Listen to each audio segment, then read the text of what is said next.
Afternoon, here is the news at 4. First, the highlights. Governor Sanwo-Olu congratulates Lagos State University alumni for emerging best graduating female student at law school. Nigeria Immigration Service unveils digital platform for expatriate resident permit. On the foreign scene, Israel launches attack on Syrian Defense Ministry near Presidential Palace. And in sports, Nigeria's duo of Rashidat Ajibade Ashley Plumter make 2024 Women AFCON Group Stage Best 11. And now the details. I am Akan Usen.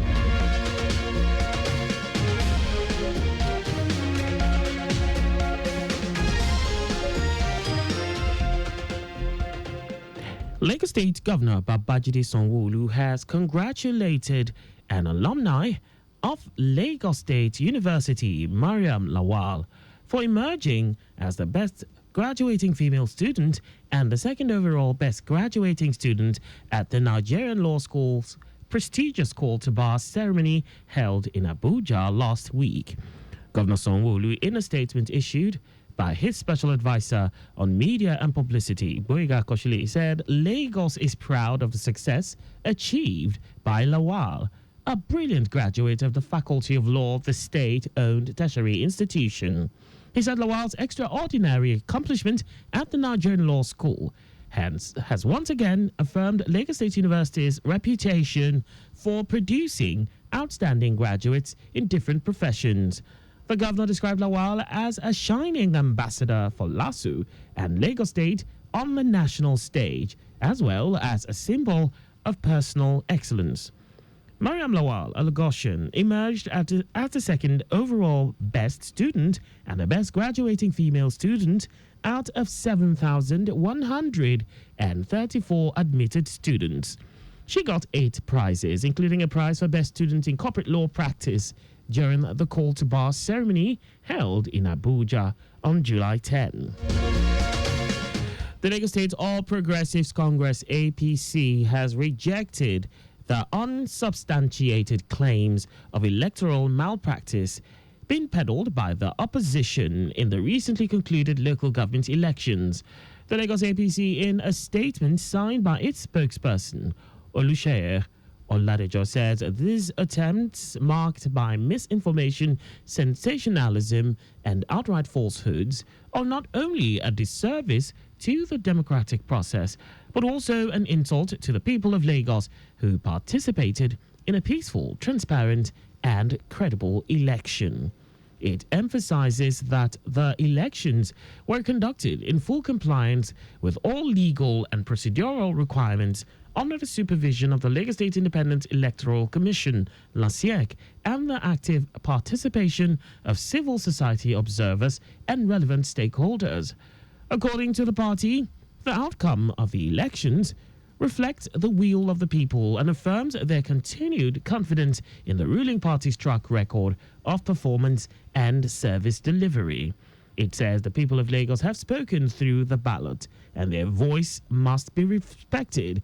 The party urges the opposition to act responsibly and channel any grievances through the proper legal channels rather than resorting to public smear campaigns aimed at undermining democratic institutions. It adds that the party remains committed to strengthening democracy, upholding the rule of law, and delivering on the mandate freely given by the people. With a call on all stakeholders to put the interests of Lagos above partisan politics and work together for the continued progress and stability of the state. The Nigerian Midstream and Downstream Petroleum Regulatory Authority, NMDPRA, has emphasized the importance of compliance with regulations in the oil and gas sector, particularly in the midstream and downstream operations. The authority made the emphasis at the General Council on Legal Advisors Forum for the Oil and Gas Midstream and Downstream Operators in Nigeria held in Abuja. Speaking at the event, the NMDPRA Chief Executive Officer Farouk Ahmed said this year's edition revolves around sharing insights for enhancing regulatory compliance and effective operations in the sector. Ahmed, who was represented by the Executive Director, Distribution Systems, Storage and Retailing Infrastructure, Obugo Ukoha, highlighted the critical role of legal practitioners in promoting optimal regulatory compliance across the midstream and downstream energy business value chain. He noted that the Petroleum Industry Act, PIA 2021, has fundamentally restructured Nigeria's petroleum industry, delineating regulatory responsibilities into upstream, midstream, and downstream petroleum operations. Themed Advancing a Collaborative Compliance Culture in Nigeria's Midstream and Downstream Petroleum Sectors, the forum brought together stakeholders in the industry aimed to enhance regulatory compliance and effective operations in the sector. And now to the rest of the stories. The Nigerian Immigration Service will inaugurate a new digital platform for the application of the Combined Expatriate Residence Permit and Aliens Card (CERPAC) on August 1.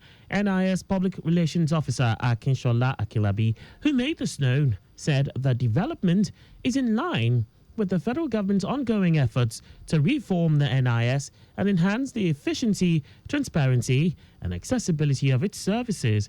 He said the new portal, accessible at https://cerpac.immigration.gov.ng, is designed to enable applicants to submit their CERPAC applications online without the need for physical forms.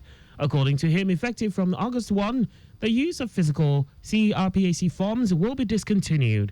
The NIS spokesman noted that the digital transition is aimed at improving the user experience and ensuring a seamless application process for both individuals and corporate organizations taking immigration responsibility for expatriates. In a strategic move to enhance the serviceability, reliability, and longevity of its growing fleet, the Nigerian Air Force has officially adopted a predictive maintenance culture and established a new Directorate of Aircraft Lifecycle Management under its Aircraft Engineering branch. Chief of the Air Staff, Air Marshal Hassan Abubakar, who made this known at the 2025 Aircraft Engineering Conference in Abuja, said the initiative aims to transform how the NAF sustains its assets in an era of advanced high-tech air platforms. Abubakar said predictive maintenance will allow NAF to anticipate potential failures and proactively schedule interventions, minimizing downtime and ensuring operational readiness. The newly established Directorate of Aircraft Lifecycle Management will be responsible for overseeing all phases of NAF aircraft, from acquisition and induction to operational deployment and final retirement. And now to foreign news. The Israeli army has launched air attacks on the Syrian Defense Ministry and near the presidential palace in the capital, Damascus. The strikes come after Israel threatened to increase attacks if Syrian government forces are not withdrawn from the south of the country, where there has been fighting between Druze and security forces. Israeli Defense Minister Israel Katz earlier said that warnings have now ended and painful blows will come. Prime Minister Benjamin Netanyahu has urged Israeli members of the Druze community not to cross the border into Syria. The strikes on Damascus follow days of Israeli attacks on the Suwaida region in the southwest of Syria. Now sports. Super Falcons duo of Ashley Plumter and Rashidat Ajibade have been included in the 2024 Women's Africa Cup of Nations Group Stage Best 11. The selection was compiled by the competition's technical study group. Plumter has impressed with her composure and defensive solidity on the left. Ajibade, on her part, has provided driving runs and technical finesse, linking midfield and attack with ease. The former Atletico Madrid star was named Woman of the Match in Nigeria's second group game against the Mares of Botswana. Bayana of South Africa head coach Desiree Ellis was named best coach of the group stage. And that's all for the news at 4. Do not drive without a valid driver's license. You can follow us and like all our various social media platforms. On X at Traffic Radio 961, Facebook Lagos Traffic Radio 961. 96.1 FM, Instagram, Lagos Traffic Radio 961. On YouTube, subscribe and watch us live on our channel, Traffic Radio 961. Visit our website on www.trafficradio961.ng. You can also listen to Lagos Traffic Radio 96.1 FM live on My Lagos app for timely updates.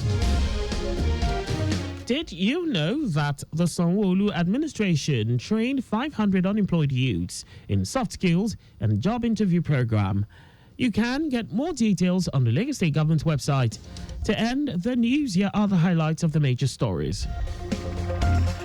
Lagos State Governor Babajide Sanwo-Olu has congratulated an alumni of Lagos State University, Mariam Lawal, for emerging as both the best graduating female student and the second overall best graduating student at the Nigerian Law School's prestigious call to bar ceremony held in Abuja last week.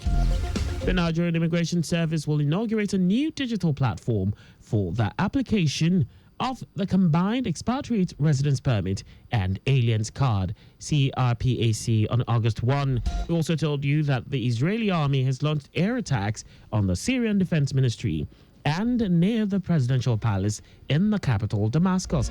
And in sports, Super Falcons duo Ashley Plumter and Rashidat Ajibade have been included in the 2024 Women's Africa Cup of Nations Group Stage Best 11. For contact with the newsroom, please send a message to info@trafficradio961.ng.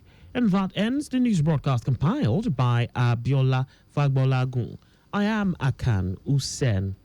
Thanks for listening and please stay safe. Good afternoon.